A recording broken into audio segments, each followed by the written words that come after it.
Hi, எல்லாரும் எப்படி இருக்கீங்க? நான் தான் உங்க டயட்டீஷியன் பிரதீக்ஷா குணசேகரன். இப்போ வெயில் கொஞ்சம் அதிகமாகவே இருக்குல்ல? இல்லை, ரொம்பவே அதிகமாக இருக்குல்ல?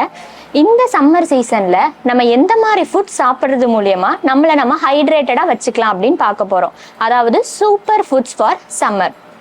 இந்த சம்மர்ல நமக்கு அதிகமா டீஹைட்ரேஷன் அப்படிங்கிறது நடக்குது. டீஹைட்ரேஷன் எப்படி நடக்குது அப்படின்னு பார்த்தோம்னா, நமக்கு வேர்வை மூலியமா நம்ம உடம்புல இருக்கிற தண்ணி சத்து வெளியே போய்கிட்டு இருக்கு. ஸோ இதை நம்ம பேலன்ஸ் பண்ற மாதிரி நம்ம தண்ணி நிறைய குடிக்கணும். இதை நம்ம எப்போ குடிக்காம விடுறோமோ அப்போ நமக்கு டீஹைட்ரேஷன் அப்படிங்கிறது நடக்குது. இப்போ நார்மலா நமக்கு வேர்க்கும் பொழுது அதுல macro nutrients, carbohydrate, protein, fat இதெல்லாம் அதிகமா வெளியே போகாது. ஆனா மைக்ரோ நியூட்ரியன்ஸான மினரல்ஸ், எலக்ட்ரோலைட்ஸ் இது அதிகமாக வெளியில போகும். ஸோ அதனால இந்த நம்ம சம்மர் சீசன்ல எதுல அதிகமாக கான்சென்ட்ரேட் பண்ணணும் அப்படின்னு பார்த்தோம்னா, மைக்ரோ நியூட்ரியன்ஸான மினரல்ஸ், எலக்ட்ரோலைட்ஸ், அப்புறம் எனர்ஜி. சம்மர்னாலே நம்ம நிறைய பேருக்கு எனர்ஜி சீக்கிரம் டவுன் ஆயிடுது. ஸோ நம்ம ஃபுட்டு எதை பேசிக்ல நம்ம சாப்பிடணும்னா எனர்ஜி டென்ஸ் ஃபுட்டாக சாப்பிடணும். அப்புறம் மினரல்ஸ் அதிகமாக இருக்கிற மாதிரி ஃபுட் சாப்பிடணும். மினரல்ஸ் எதுலலாம் அதிகமாக இருக்குன்னு பார்த்தோம்னா ஃப்ரூட்ஸ்ல அதிகமாக இருக்கு. இயற்கை நமக்கு அதுவாகவே கொடுத்த ஒரு கிஃப்ட்னு பார்த்தோம்னா சீசனல் ஃப்ரூட்ஸ். எந்தெந்த சீசனுக்கு எந்தெந்த ஃப்ரூட்ஸ் சாப்பிட்டா நல்லது அப்படின்னு சொல்லிட்டு இயற்கையே நமக்கு சில ஃப்ரூட்ஸ்லாம் கொடுத்துருக்காங்க. அந்த மாதிரி ஃப்ரூட்ஸ் இந்த சம்மர் சீசனுக்கு எதெல்லாம் பார்த்தோம்னா இளநீ, நுங்கு, தர்பூசணி. அது மட்டும் இல்லாமல் காய்கறி வகையில் பார்த்தோம்னா குக்கும்பர். ஸோ இதை நம்ம அதிகமாக சாப்பிட்றது மூலியமா ஃப்ளூயிடை நம்மளால பேலன்ஸ் பண்ண முடியும். மைக்ரோ மினரல்ஸ், எலக்ட்ரோலைட்ஸ் இதுவும் நமக்கு அதிகமாக கிடைக்கும். நெக்ஸ்ட் பார்த்தோம்னா அந்த காலத்துல இருந்தே நம்ம ஃபாலோ பண்ணிக்கிட்டு இருக்க ஒண்ணுதான் கம்பங்கூழ், கேழ்வரகு கூழ். இதுல என்ன இருக்கு? அதுவும் சம்மர் சீசன்ல ஸ்பெஷலா ஏன் நம்ம கம்பு, கேழ்வரகு இதை எடுத்துக்கணும்னு பார்த்தோம்னா, நார்மலாவே சிறுதானிய வகைகள் நமக்கு ஒரு கூலிங் எஃபெக்டை கொடுக்கும்.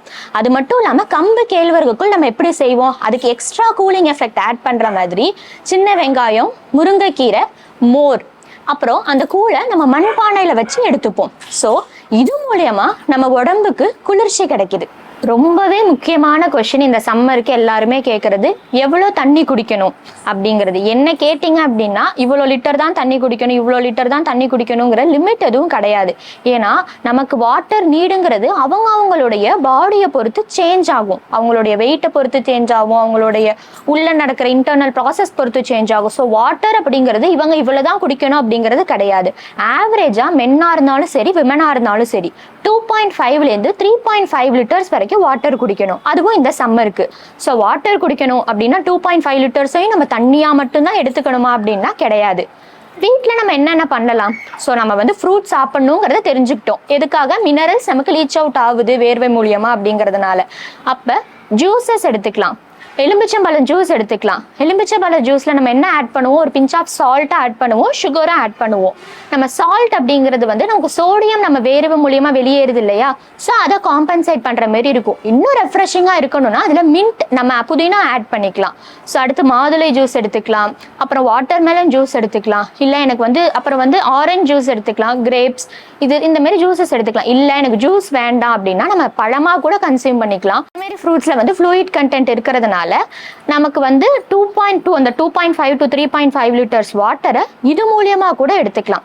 ஸோ இன்னொரு முக்கியமான விஷயம், மார்னிங் பெஸ்ட் ஃபுட் இந்த சம்மருக்கு அப்படின்னு பார்த்தோம்னா நம்ம நீராகாரம் எடுத்துக்கலாம். சாப்பாடுன்னு பார்த்தோம்னா ஈஸியா செரிமானம் ஆகக்கூடிய சாப்பாடு நம்ம சாப்பிடணும். எதுக்காக நான்வெஜ்லாம் ரொம்ப சம்மர் டயத்துல எடுத்துக்க கூடாது அப்படின்னு சொல்லுவாங்கன்னா, அது உங்களுக்கு போய் உள்ள செரிக்கும் பொழுது அது ஒரு ஹீட்டை ப்ரொடியூஸ் பண்ணும். வெளியில இருந்து நமக்கு ஒரு ஹீட் அட்டாக் ஆகும். ஸோ ரெண்டுமே இம்பேலன்ஸா இருக்கும். ஸோ ஈஸியா டைஜஸ்ட் ஆகக்கூடிய ஃபுட்டா நம்ம சம்மர் டயத்துல எடுத்துக்கணும்.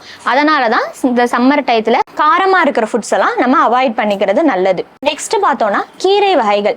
கீரை வகைகள்ல மைக்ரோ நியூட்ரியன்ஸ் நிறையவே இருக்கு. அது மட்டும் இல்லாம அதுல நமக்கு தேவையான சத்துக்கள் அனைத்தும் கீரையிலேருந்தே நமக்கு கிடைச்சிரும். இந்த ஃபுட் தான் சாப்பிடணும், இந்த ஃபுட் தான் சாப்பிடக்கூடாதுன்னு இல்லை. சம்மர்னாலே நம்ம அதிகமா கான்சென்ட்ரேட் பண்றது ஃப்ளூயிட்ஸ்ல மட்டும்தான். இவ்வளவு தண்ணி குடிக்கணும் அப்படின்னு சொல்லிட்டோம், நம்மளால குடிக்க முடியல அப்படின்னா நம்ம அதுல இன்ஃபியூஸ்டு வாட்டர்ஸ் இப்ப ட்ரை பண்ணலாம். குக்கும்பர் போட்டு இன்ஃபியூஸ் பண்ணி தண்ணி குடிக்கலாம், புதினாவை போட்டு இன்ஃபியூஸ் பண்ணி தண்ணி குடிக்கலாம். அதாவது அந்த வாட்டர் பாட்டில் நம்ம எதுல தண்ணி குடிக்கிறோமோ அதுல குக்கும்பரை கட் பண்ணி போட்டுக்கலாம். அப்புறம் வெட்டி வேர் நம்ம போட்டு தண்ணி குடிக்கலாம். ஸோ நமக்கு கொஞ்சம் ஒரு சேஞ்சா இருக்கும். நம்ம கண்டிப்பா தோணும் இந்த கிளைமேட்ல ஃப்ரிட்ஜ் வாட்டர் குடிக்கணும், நல்லா கூலிங்கா சில்லா குடிக்கணும் அப்படின்னு தோணும். அது நம்ம ஹெல்த்துக்கு அவ்வளவா நல்லது கிடையாது. இதை எப்படி நம்ம ப்ரிவென்ட் பண்ணலாம் அப்படின்னு சொன்னா, மண்பானையில தண்ணி வச்சு அதுல வெட்டி வேர் போட்டு குடிச்சீங்க அப்படின்னு சொன்னா அது ஒரு நல்ல ஒரு சில்னஸ் குடிக்கும். உங்களுக்கு ஃப்ரிட்ஜ் வாட்டர் குடிக்கிற அளவுக்கான ஒரு சாட்டிஸ்ஃபேக்ஷனை மண்பானையில வெட்டி வேர் போட்டு நீங்க தண்ணி குடிக்கும் பொழுது கிடைக்கும். ஸோ இது மாதிரி நம்ம தண்ணியை எப்படியோ நம்ம உள்ள சேர்த்துக்கலாம். இப்போ யூஸ்வலாவே சில பேரால இவ்வளோ லிட்டர்ஸ் தண்ணிங்கிறது குடிக்க முடியும், சில பேரால குடிக்க முடியாது. அதுக்கு இந்த டைம்ல ஈஸியா சொல்லணும்னா நீங்க உங்கள் கூட வந்து ஒரு வாட்டர் பாட்டிலை கேரி பண்ணிட்டு போறது நல்லது. ஸோ கண்டிப்பா தண்ணி பக்கத்துல இருக்கும், உங்களுக்கு அலுப்பா இருக்காது, நீங்க உங்களை ஹைட்ரேட்டடா வச்சுக்கிட்டே இருக்கலாம். ஸோ இந்த டிப்ஸ் எல்லாம் ஃபாலோ பண்ணி இந்த சம்மர்ல நீங்களும் ஹைட்ரேட்டடா ஹெல்தியா இருங்க.